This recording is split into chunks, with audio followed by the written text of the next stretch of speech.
सरदार प्रकाश सिंह बादल साडे वर्गे ਲੱਖਾਂ लोगों के सियासी गुरु रहे ने। उन्हां दी दिखाईयां लीहां दे उत्ते बहुत लोगों ने चलण की कोशिश की, उन्हां चों असीं भी हाँ। और वो अपने आप अंदर एक इंस्टीट्यूशन सी, एक योगदान होया है और जिन्ना उन्होंने सानूं सब नूं प्यार दिता है। अज असीं जो कुछ भी हाँ वो सरदार प्रकाश सिंह बादल जी दी करके ही हाँ, उन्हां दी सोच और उन्हां तों दिखाए हुए रस्ते करके ही हाँ। बिल्कुल लैके आए जी, लैके नहीं आए, उन्होंने सानूं प्रमोट भी किया और मैं दस्सिया कि जितों तक पहुँचाया उन्हों का कोई मुकाबला नहीं कर सकता, उन्होंने कोई आसानी नहीं हो सकता।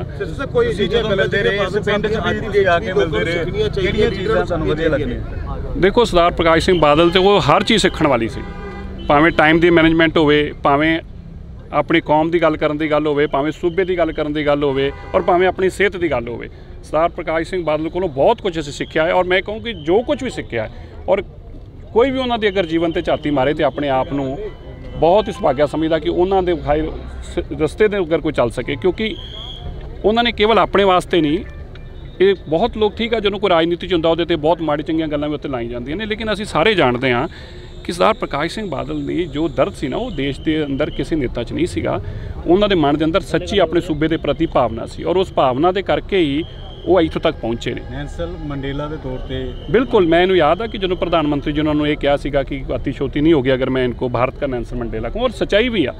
और मैं मानता कि नेल्सन मंडेला कुछ गुण हो सकते हैं पर प्रकाश सिंह बादल उन्होंने तो बहुत ज़्यादा सीगे, बहुत ज़्यादा सीगे और उन्होंने कोलों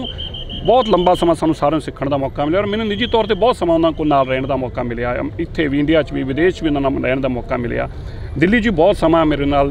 2012 के चुनाव तो बाद 12 दिन तक असीं इकट्ठे रहे और बहुत कुछ मैं उन्होंने तो उस वेले भी सीखा। तो उन्होंने तो हरमीत सिंह कालका हो रही है, किस तरीके के नाल तुसीं देखते हो अजिही एडी वड्डी शख्सियत बाबा बोर्ड के नाम तो उन्होंने जानिया जाता सी? देखो निश्चित तौर के उत्ते कि पंजाब नूं और पंजाबियत नूं और खास तौर पर मैं समझदा समाज नूं बहुत वड्डा घाटा पिया बाल साहब के जान नाल